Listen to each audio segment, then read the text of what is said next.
समस्त प्रभु प्रेमी भक्तों को जय सिया राम।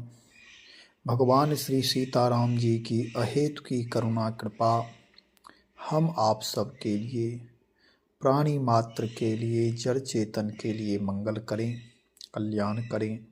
इन्हीं मंगल कामनाओं के साथ मांगलिक चर्चा प्रारंभ करते हैं। आज की चर्चा गोस्वामी श्री तुलसीदास जी महाराज के जीवन से जुड़ी हुई है। गोस्वामी जी जब भक्ति मार्ग में उन्होंने पांव रखा तो उन्हें बहुत सारी परेशानियां, बहुत सारे संकट और अपमान, ये सारी बातें उन्हें झेलनी पड़ी। कोई कुछ कहे, कोई कुछ कहे, कोई कठमलिया कहे तो कोई ज्ञान विहीन कहे, कोई मूर्ख कहे, नाना प्रकार की बातें होती थी और गोस्वामी जी उसे सुनते थे। वास्तव में सुनना ही पड़ता है। भक्त किसी से द्रोह नहीं करता, ना वह किसी से उलझता ही है। उसका अपना लक्ष्य होता है, उस लक्ष्य में वह लगा रहता है। गोस्वामी श्री तुलसीदास जी महाराज कोई सामान्य नहीं थे, अद्वितीय थे। लेकिन सामान्य लोग, बुद्धिहीन लोग, जड़ लोग, अहंकारी लोग जो थे, वे गोस्वामी जी को जड़ समझते थे, मूर्ख समझते थे। होता यही है, व्यवहार में देखा जाता है कि जो व्यक्ति जैसा होता है दूसरे को भी वैसा ही समझता है। मतलब जो क्रोधी, लोभी, लालची, बेईमान, निंदक, पर दोष देखने में तत्पर, ऐसे लोग जो स्वयं दोषी होते हैं, नाना प्रकार के दोष जिनके जीवन में हैं, उनकी दृष्टि मलिन होती, उनका मन मलिन होता, उनके श्रवण मलिन होते, हर चीज़ों में वह बुराई ही बुराई देखते। इससे ऐसा नहीं कि जिसकी बुराई हो रही है वह व्यक्ति बुरा है, बुराई करने वाला व्यक्ति बुरा है। हमारे आपके जीवन में जब ये परेशानियां सामने आए कि लोग निंदा करें, लोग शिकायत करें, या लोग ज्ञान विहीन कहे, कोई मूर्ख कहे, सबकी अपनी दृष्टि है। इसलिए लोगों के चक्कर से निकल करके इस चक्रव्यूह में नहीं फंसना है, उलझना नहीं है। क्योंकि यदि उलझे तो फंस जाएंगे। कितना से आप वाद विवाद करेंगे। इसलिए वाद विवाद से रहित जीवन होना चाहिए। अपने आप को झांकना चाहिए कि मेरा अस्तित्व, मेरा विचार, मेरी प्रकृति, मेरा संस्कार क्या है। यदि आत्मतुष्ट हैं, अपने आप से संतुष्ट हैं, अपनी समझ से ऐसा लग रहा है कि मेरा रास्ता सही है और मैं अपने समय का सदुपयोग करते हुए, सदाचरण का पालन करते हुए, जीवन को उदात्त रूप से आगे बढ़ाते हुए गतिमान बनाकर रखे हैं, तो आप ठीक है। दुनिया ब्रेकर बन करके आते हैं, गति अवरोधक बन करके आते हैं। उस अवरोध में नहीं फंसना है। गोस्वामी जी कहते हैं कि केवल आप लोग ही नहीं, मेरे जीवन में जो घटित है वह सुनो। गोस्वामी जी दोहावली में दोहा के माध्यम से कह रहे हैं, करमठ कठ मलिया कहे, ज्ञान ज्ञान विहीन, तुलसी त्रिपथ बिहाई गो, राम दुआरे दीन। गोस्वामी जी हम आप सबको, यानी भक्ति मार्गी वाले को, जो भगवान को मानते हैं, जो भगवान की कृपा चाहते हैं, जो सबके प्रति आदर भाव और स्वयं आदर चाहते हैं, जो भगवान की भक्ति में सतत लगे हुए रहना चाहते हैं, उनके लिए गोस्वामी जी कह रहे हैं कि जब आप कोई उत्तम काम करने के लिए चलोगे तो बाधाएं आती है। पहले इसका अर्थ समझ लें, गोस्वामी जी क्या कह रहे हैं। तुलसीदास जी कहते हैं कि कर्मठ यानी कर्मकांडी पंडित लोग तो मुझे काठ की माला धारण करने वाला कठमलिया कहते हैं। ज्ञानी मुझको ज्ञान विहीन बतलाते हैं और उपासना करना मैं जानता ही नहीं।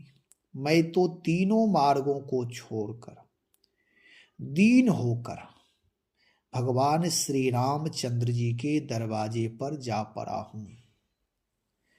अब इसका विशेष भावार्थ सुने। गोस्वामी जी कहते हैं कि जो कर्मकांडी पंडित लोग हैं, जो मंत्रों के द्वारा भगवान की पूजा उपासना करते हैं, अनुष्ठान करते हैं, ऐसे लोग मुझे देख करके, गोस्वामी जी कह रहे हैं कि मुझे देख कर, क्योंकि साधु संत भक्त लोग तुलसी की माला धारण करते हैं और हाथ में भी तुलसी माला, गले में भी तुलसी माला। तो तुलसी माला यानी वैष्णव के लिए तुलसी के द्वारा ही सारी उपासना होती है, चाहे शब्द ब्रह्म की उपासना करे या पर ब्रह्म परमात्मा की अर्चा विग्रह की उपासना करे। शालिग्राम भगवान की सेवा में बिना तुलसी सेवा पूर्ण नहीं मानी जाती। एक क्षण भी ठाकुर जी से तुलसी जी को अलग नहीं किया जाता है।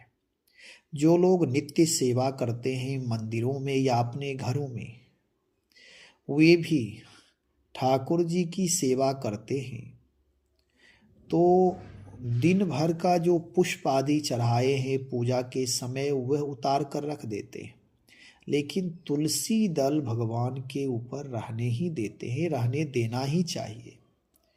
भगवान राम कृष्ण विष्णु भगवान के जो उपासक हैं उनके लिए विशेष है। तो गोस्वामी जी तुलसी माला धारण किए, इसलिए इनको व्यंग करते थे, अरे ये कठमलिया है, केवल माला धारण करके भक्ति करता है।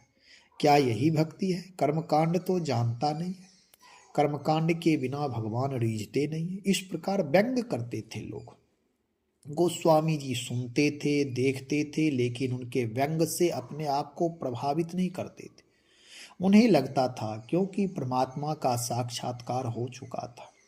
गोस्वामी जी इतना ही जानते थे कि दुनिया का कहना है, वह कहते रहे, मेरा अपना जो कर्तव्य है, परम कर्तव्य है, मैं अपना परम कर्तव्य पालन कर रहा हूँ। गोस्वामी जी ना झिझकते थे, ना लड़ाई करते थे, ना झगड़ा करते थे, ना किसी की बात में ही आते थे।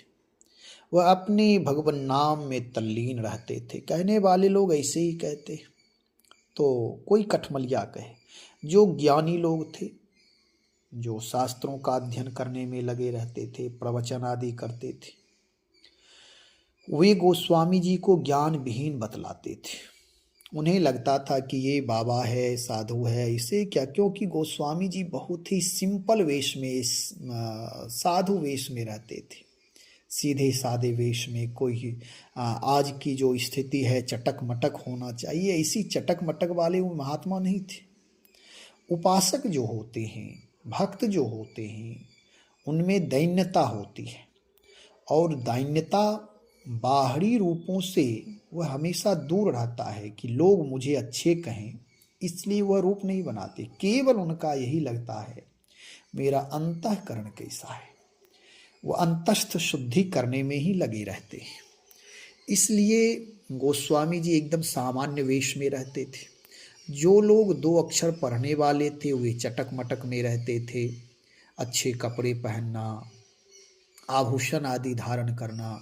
तो गोस्वामी जी को वास्तव में तो वही ज्ञान विहीन लोग थे। उनको लगता था शरीर सजाना ही मेरा धर्म है, मैं ज्ञानी हूँ, मेरी पहचान है, अच्छे कपड़े, मूल्यवान कपड़े ही मेरा जीवन है। गोस्वामी जी सीधे साधे परम विद्वान, तत्वज्ञानी, परम भक्त, इनके जीवन में बाह्य आवरणों का प्रभाव नहीं रहता है। वह आत्मा में तल्लीन रहते हैं, आत्म भाव से हर जगह दर्शन करते हैं। तो गोस्वामी जी को ज्ञानी लोग समझते थे, अरे ये ज्ञान विहीन है। गोस्वामी जी खूब खुश, चलो भैया जगत की प्रशंसा से तो बच रहे हैं, और ये तुच्छ लोग जो अपने आप को ज्ञानी मानते हैं, ऐसे अहंकारी लोगों से मुझे क्या प्रशंसा की, प्रशस्ति की जरूरत है। क्योंकि दुनिया तो ऐसी है, जिस मुंह से प्रशंसा कर रही है उसी मुंह से गाली भी देती है। कभी जो अपने हैं कभी वही पराये बन जाते हैं, जो आज मित्र हैं कल वही शत्रु हो जाते हैं। कोई अपना नहीं है, केवल सब स्वार्थ के साथी। ऐसा व्यवहार में दिखाई देता है, व्यवहार में देखा जाता है। बहुत कम लोग ऐसे हैं जिनका जीवन में एक रस जीवन चलता है। किसी से मैत्री है तो पूरे जीवन भर मैत्री का निर्वाह होना नहीं हो पा रहा है। एक परिवार में आप देखें, पिता पुत्र में प्रेम नहीं रहता, पति पत्नी में प्रेम नहीं रहता, माँ बेटा में प्रेम नहीं रहता, तो फिर किससे कहा जाए, दूसरों से क्या अपेक्षा रखा जाए। दूसरा तो दूसरा है ही, अपने सहोदर से प्रेम नहीं रह जाता है। केवल स्वार्थ में अविनाशी तत्व परमात्मा को छोड़कर विनाशी सत्ता के लिए लड़ रहे हैं सब। तो गोस्वामी जी इसलिए किसी से चिढ़ते नहीं थे, झिझकते नहीं थे, आनंद में रहते थे। और उपासना, जो उपासना हम आप साधन करते हैं, साधन से भगवान नहीं मिलते, साधन से हमारा आपका हृदय निर्मल होता है, पवित्र होता है। भगवान तो अकारण करुणा वर्णालय है, उनकी अपनी मौज है, किस पर वह कब कृपा कर दे। इसलिए परम स्वतंत्र न सिर पर कोई, भगवान परम स्वतंत्र हैं, वह किसी के अधीन नहीं है, केवल एकमात्र भक्ति के अधीन होते हैं। दैन्य भाव को निर्मल हृदय वाले भक्तों के अधीन रहते, प्रेमी भक्तों के अधीन रहते। गोस्वामी जी के भैया मैं ये सारे मार्ग छोड़ दिया, कर्म कांड, ज्ञान कांड, उपासना कांड, तीनों मार्ग से ऊपर जो भक्ति मार्ग है। यद्यपि गोस्वामी जी कर्म कांड का भी ज्ञान है, ज्ञान कांड भी वेद शास्त्र उपनिषद के ज्ञाता हैं और उपासक भी अच्छे हैं, फिर भी भगवत प्राप्ति के लिए सारी उपाधियों से रहित होना ही पड़ेगा। यदि परमात्मा को हम चाहें ज्ञान से रिझा लेंगे तो संभव नहीं है, कर्मकांड से रिझा ले संभव नहीं है। पंडित लोग कर्मकांड करते हैं, अंत में प्रार्थना स्तुति ही करते, अपनी दैन्यता प्रकट करते हैं, मंत्रहीनम क्रियाहीनम करके, जबकि सारी चीजें की, लेकिन दैन्यता है कि प्रभु मैंने कुछ नहीं किया। न धर्मनिष्ठोस्मि न चात्मवेदी न भाक्तिमस्त्वक चरणारविंदे। केवल चरण में सिर रखते, अपनी दैन्यता प्रकट करते, ना मैं धर्मात्मा हूँ न दिव्यात्मा हूँ, कोई मेरे जीवन में वैशिष्टता नहीं है, मैं तो एक दैन्य भक्त हूँ, दीन हूँ, गरीब हूँ। क्योंकि भगवान को जेहि दीन पियारे, वेद पुकारे, द्रवं सो श्री भगवान। देवता लोग जो दिव्य हैं, सर्व समर्थ हैं, वे भी जब परमात्मा की स्तुति करते हैं तो दैन्यता प्रकट करते। जो गरीब नवाज भगवान है, जो दीनों की बात सुनते हैं, गोस्वामी जी के जिन्हें परम प्रिय खिन्न लोग यानी दैन्य लोग। दीन मतलब भिखारी नहीं होता है, दीन मतलब जिसके पास सर्व समर्थ होते हुए भी अंतःकरण से पूर्ण समर्पित हो गया है, प्रभु की मर्जी में अपनी अर्जी लगा दिया, प्रभु आपकी जो मर्जी हो, यही विधि प्रभु प्रसन्न मन होई, करुणा सागर कीजिए सोई। मेरी अपनी तरफ से कोई इच्छा नहीं, कोई कामना नहीं, हे नाथ आपकी जो इच्छा हो वही हो। इच्छा और कृपा के मध्य से जिसका जीवन चलता है, जो हर परिस्थिति में प्रसन्न रहता है और प्रभु के प्रति कोई शिकायत नहीं है, ऐसे लोग ही दीन होते, ऐसे लोग ही गरीब होते। नहीं तो भिखारियों को आप देखेंगे, यदि आप भिखारी को कुछ दे रहे हैं, दूसरे भिखारी को नहीं देंगे तो भिखारी भी क्रोधित होकर नाराज हो जाएगा।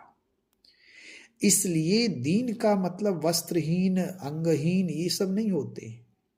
अध्यात्म मार्ग में, भक्ति मार्ग में सर्व समर्थ होते हुए भी धन वैभव संपत्ति सारी चीजें हो, फिर भी प्रभु के प्रति पूर्ण समर्पण भाव है।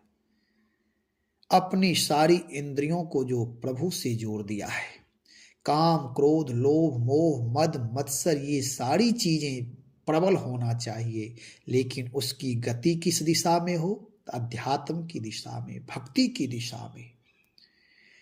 तो ये विकार भी, ये वासना भी उपासना बन जाएगी। नहीं तो लोग कहते हैं कि विकारों को छोड़ना है। कोई भी चीज कोई आज तक छोड़ नहीं पाया है। भक्ति मार्ग केवल स्वीकार, समर्पण, जो हैं जैसे हैं जिस परिस्थिति में हैं उस परिस्थिति में प्रभु की शरणागति स्वीकार कर लेना ही भक्ति है। जैसे एक नादान बालक है, चाहे उसके नाक से गंदगी निकले, कान से गंदगी, आंख से गंदगी, वह अपने आप को साफ करके माँ के पास नहीं जाता है। जैसा है, जिस परिस्थिति में है, भले ही गंदे हो गए हैं कपड़े गंदे, माँ स्वतः गोद में लेती है और उसे लार प्यार से पुचकारते हुए सफाई कर देती है।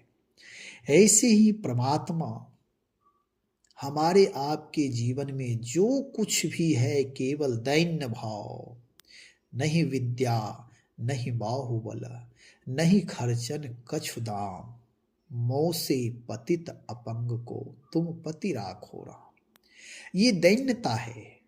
ऐसा नहीं कि पुरुषार्थहीन होकर भिखारी बन करके आत्म ग्लानि करते हुए परमात्मा का स्मरण करे, नहीं, यह महाराजाओं का मार्ग है, भिखारियों का मार्ग नहीं है। जब कुछ त्यागने के लिए है ही नहीं तो क्या त्याग करोगे। इसलिए सारी चीजें होते हुए, विद्या भी हो, बल भी हो, भक्ति भी हो, ज्ञान भी हो, लेकिन जब प्रभु का मिलन हो तो चरण में ही मस्तक हो। कारपण्यता हो नाथ, जो कुछ हो रहा है वह आपकी कृपा से ही, आपकी सेवा ही है। मेरे अपने लिए अपना जीवन नहीं, परोपकार के लिए, परहित के लिए, परमात्मा के लिए समर्पित है। इस भावना से जब हम आप उत्कृष्ट भावना में जुड़ जाते हैं तब हम आप जो भी क्रिया करते हैं वह सब भक्ति ही भक्ति हो जाएगी। होता ऐसा है कि यही छोड़ना कठिन है। दीन बनना नहीं चाहते, भगवान पर भरोसा करना नहीं चाहते, जबकि भरोसा होकर यदि दीन हो जाए, दैन्य हो जाए, तब ऐसे संत को भगवान कहते मोह से अधिक संत करी लेखा। चाहे वह गृहस्थ है, विरक्त है, संसारी है, सन्यासी है, कोई भी है, भगवान को इससे फर्क नहीं पड़ता है। गोस्वामी जी कहते हैं भैया मैं तो अब कुछ नहीं, केवल राम दुआरे दीन। मैं भगवान की शरण में आ गया हूँ, हर क्षण हर पल मैं भगवान की शरण में ही हूँ। इसलिए मुझे अब अपना पुरुषार्थ, परिश्रम जो भी मैं कर रहा हूँ सब राम काज से जोड़ रखा। मेरी भजन, मेरी उपासना, मेरा कर्म कांड, मेरा ज्ञान कांड जो भी है प्रभु के सामने समर्पित है। अब मेरा कुछ नहीं है। मैं और मोर तोड़ तय माया कहा गया। मेरा तेरा यही तो माया है, यही अहंकार का मूल है। यह मेरा है, यह तेरा है। जानते नहीं हो मैं मालिक हूं, यही अहंकार नाश करता है। हम आप जीव मात्र, मनुष्य मात्र दास हैं, भगवान मालिक हैं, जगदीश हैं वह। यहाँ हम आप मालिक बनने नहीं आए, ईश्वर बनने नहीं आए, स्वामित्व करने नहीं आए। यहाँ तो प्राणी मात्र सेवा करने आए। सकल विधि कैंकर्य निपुण जीव। हम आप जो भी कर रहे हैं वह सब सेवा है। ऐसी उदात्त भावना होनी चाहिए। जब ऐसी उदात्त भावना होगी, हमारी आपकी सारी क्रियाएं भक्ति में, हम आप प्रभु के प्यारे हो जाएंगे। प्रभु का प्यारा बनना है तो जो जहां है वहीं, जिस स्थिति परिस्थिति में है वहीं समर्पण कर दीजिए अपने आप को। बार बार मंदिर जाना, कान पकड़ करके उठना बैठना, दंडवती परिक्रमा करना, ये सब ठीक है, जो करते हैं करें, लेकिन जो जिस परिस्थिति में है उसी परिस्थिति में हे नाथ मैं आपकी शरण में हूं। जो आपकी इच्छा है वही आप करें। मेरी इच्छा के आप अधीन ना हो। मेरी तरफ से कभी कोई शिकायत नहीं प्रभु, आपकी मर्जी में ही, मैं आपकी प्रसन्नता में ही मेरी प्रसन्नता है। और इस भाव से जब सराबोर रहेंगे, हमेशा समष्टि का मंगल हो, कल्याण हो, जीव मात्र का मंगल हो, जब कल्याणकारी भावना हमेशा मेरा रहेगा, तब हम आप मंगल भवन में प्रविष्ट हो जाएंगे, भगवान के कृपा पात्र बन जाएंगे। इसलिए जीव मात्र के प्रति दया, करुणा भाव, अपनापन, मैत्री भाव, आजाद शत्रु यदि हम आप हो जाएं, अपनी तरफ से किसी के प्रति राग द्वेष नहीं रखना है, शत्रुता नहीं रखनी है, सबके प्रति, पूरे समष्टि के प्रति आदर भाव, कल्याण भाव, मंगल भाव, प्रेम भाव से ओतप्रोत भक्त का जीवन होता है। ऐसे भक्त ही दीन कहलाते हैं। ये ऐसा नहीं कि शरीर पर वस्त्र ना हो, विभूति हो, भूखे पेट हो, भोजन ना करें या भाग जाए, हिमालय चले जाए, ये सबसे कुछ नहीं मिलता है, कुछ नहीं मिला है किसी को। केवल ये सब बाह्य चीजें हैं। प्रभु का प्रेमी बनना है तो गोस्वामी जी कहते हैं, अहंकार का परित्याग करो, दुनिया अपने हिसाब से कुछ भी कहे उसे सुनते रहो, अपनी गति कम नहीं करना। यही जो आज निंदा कर रहे हैं, जो कठमलिया कर रहे हैं, जो ज्ञान विहीन कह रहे हैं, वही एक दिन चरण में मस्तक रखेंगे, वही आदर सम्मान करेंगे, क्योंकि जा पर कृपा राम के होई, ता पर कृपा करे सब कोई। सब कोई कृपा ही कृपा करते। जिस पर हो राम का अनुग्रह, उसे क्या करे नवग्रह। केवल भगवान की कृपा के लिए दैन्य भाव जीवन में अपना लें। दैन्यता ही जीवन का सार तत्व है।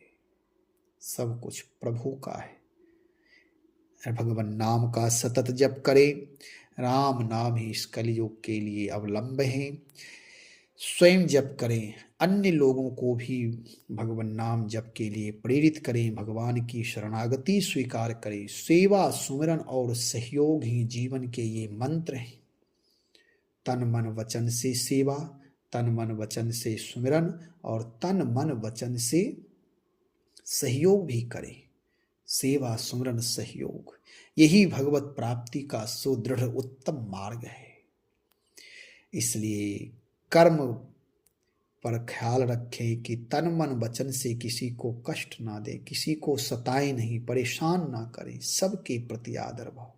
यदि कर्म बीज गलत हो जाएगा तो सारी दैन्यता, किसी भी चीज, उपासना, मंदिर जाकर करें, कहीं भी कुछ भी कर लें, तीर्थाटन, देशाटन, लेकिन कर्म बीज कभी निष्फल नहीं होता है। ये बीज तो हो सकता है कि कर्म भी, अभी जो हम पृथ्वी पर कोई बीज बोते हैं, हो सकता है कि ऊसर में वह बीज नहीं जमेगा, लेकिन कर्म बीज ऐसा है जो उसके लिए कहीं ऊसर भूमि है ही नहीं। कर्म बीज गलत बो दिए तो वे बीज अंकुरित होंगे, वृक्ष बनेंगे, फल लगेंगे। इसलिए इसमें सावधान रहें। भगवान नाम का सतत जप करें। श्री राम जय राम, जय जय राम, श्री राम जय राम, जय जय राम।